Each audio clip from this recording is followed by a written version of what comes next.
Hi friends, welcome to ಸಪ್ತ ಹೆಜ್ಜೆ channel. ನಾನು ಸಹನಾ. ಸೊ ಇವತ್ತು ಬೆಳಿಗ್ಗೆ ತಿಂಡಿ ಮಾಡೋಣ ಅಂತ ಹೇಳಿಬಿಟ್ಟು ಪಡ್ಡುಗೆ ರೆಡಿ ಮಾಡಿ ಇಟ್ಟಿದ್ದೆ. ಹಿಟ್ಟು ನೋಡ್ಬೋದು, ಸೋಡಾ ಹಾಕ್ತೇನೆ ಈ ರೀತಿಯಾಗಿ ಆಗೋಗಿದೆ. ಸೊ ನಾನು ಪಡ್ಡುವನ್ನು ಈ ರೀತಿಯಾಗಿ ಮಾಡ್ಕೊಳ್ತೀನಿ. ಪಡ್ಡು ಬೆಳಗ್ಗೆ ತಿಂಡಿಗೆ ಅಷ್ಟೇ ಮಾಡಿದ್ದೆ. ಮಧ್ಯಾಹ್ನ ಊಟಕ್ಕೆ ಆರ್ವಿಕಾ ಮಾನ್ಯಂಗೆ ಚಪಾತಿ ಹಾಗೆ ಪಲ್ಯ ಅನ್ನ ಕೊಟ್ಟು ಕಳಿಸ್ತಾ ಇದ್ದೀನಿ.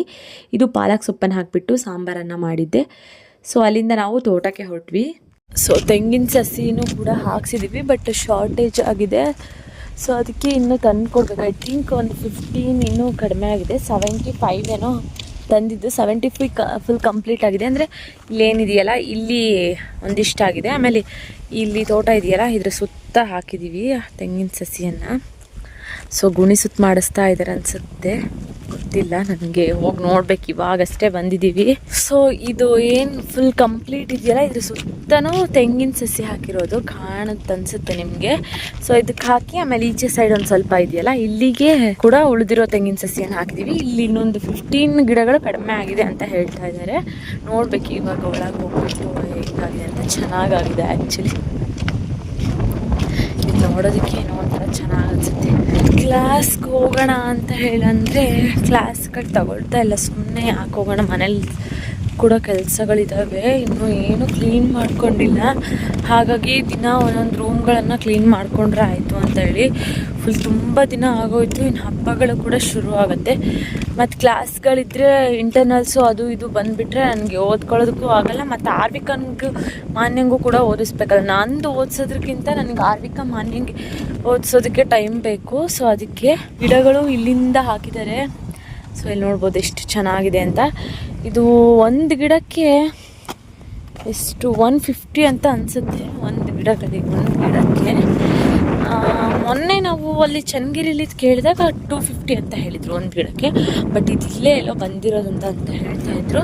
ಹೈಬ್ರಿಡ್ ಅಲ್ಲ ಇದು, ಮಾಮೂಲಿ ಗಿಡಗಳಿರುತ್ತಲ್ಲ ಅದೇ ಗಿಡಗಳು. ಹೈಬ್ರಿಡ್ ಆದರೆ 400-450 ಇರುತ್ತೆ ಒಂದು ಗಿಡಕ್ಕೆ. ಬಟ್ ಇದೆಲ್ಲ ಜೊತೆಗೆ ಎರಡೆರಡು ಜೊತೆಗೆ 2 ಪೇರ್ಗೆ 300 ರೂಪೀಸ್ ಕೊಟ್ಟು ತೊಗೊಂಡಿರೋದು. ಸೊ ನೋಡ್ಬೋದು, ಚೆನ್ನಾಗಿ ಹಾಕಿದ್ದಾರೆ, ಚೆನ್ನಾಗಿ ಮಾಡಿದ್ದಾರೆ ಆ್ಯಕ್ಚುಲಿ.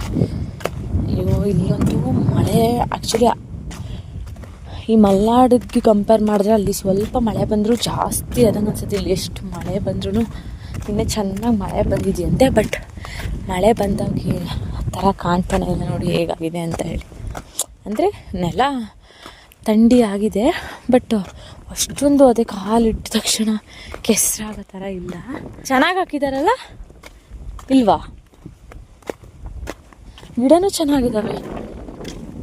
ನಾನು ಮನೇಲಿ ಇದೆಯಲ್ಲ ಹರನಲ್ಲಿ ಇದ್ವಲ್ಲ 2 ಆ ಥರ ಇದ್ದಾವೇನೋ. ಒಂದೊಂದು ದೊಡ್ಡ ಇದ್ದಾವೆ, ಒಂದೊಂದು ಚಿಕ್ಕ ಇದ್ದಾವೆ. ಈ ಥರ ಇದ್ದಾವೇನೋ ಅಂತ ಅಂದ್ಕೊಂಡಿದ್ದೆ. ಇದು ಗೋಟ್ ಹಾಕಿದ್ರೆ ಬರೋದಕ್ಕೆ 1 ವರ್ಷ ಬೇಕಾ? 1 ವರ್ಷ ಬೇಕಾಗುತ್ತಾ?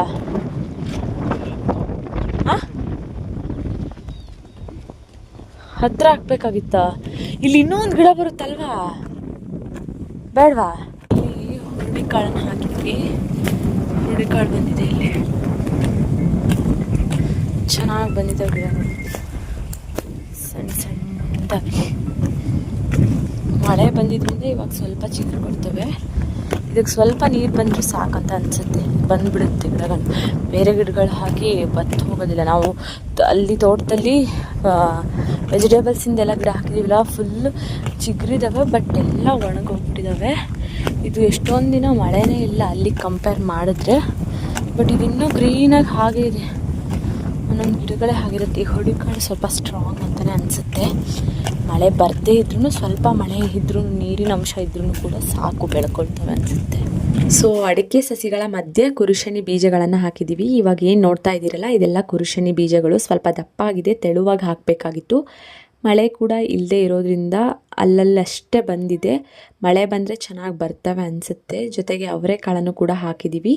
ಸೊ ಇವತ್ತಿನ ಒಂದು ವ್ಲಾಗನ್ನು ಇಲ್ಲಿಗೆ ಎಂಡ್ ಮಾಡ್ತಾ ಇದ್ದೀನಿ. ಐ ಹೋಪ್ ನಿಮ್ಮೆಲ್ಲರಿಗೂ ನನ್ನ ವ್ಲಾಗ್ಗಳು ಇಷ್ಟ ಆಗುತ್ತೆ ಅಂತ ಹೇಳಿ ಅಂದ್ಕೊಂಡಿದ್ದೀನಿ. ಇಷ್ಟ ಆದರೆ ನನ್ನ ಚಾನಲ್ನ ಸಬ್ಸ್ಕ್ರೈಬ್ ಮಾಡಿ, ಹಾಗೆ ಲೈಕ್ ಮಾಡಿ, ಶೇರ್ ಮಾಡಿ. ಮಿಸ್ ಮಾಡದೆ ನಿಮ್ಮ ಅಭಿಪ್ರಾಯವನ್ನು ಕಾಮೆಂಟ್ ಮಾಡಿ. Thank you for watching. Have a good day with lots of love. Bye.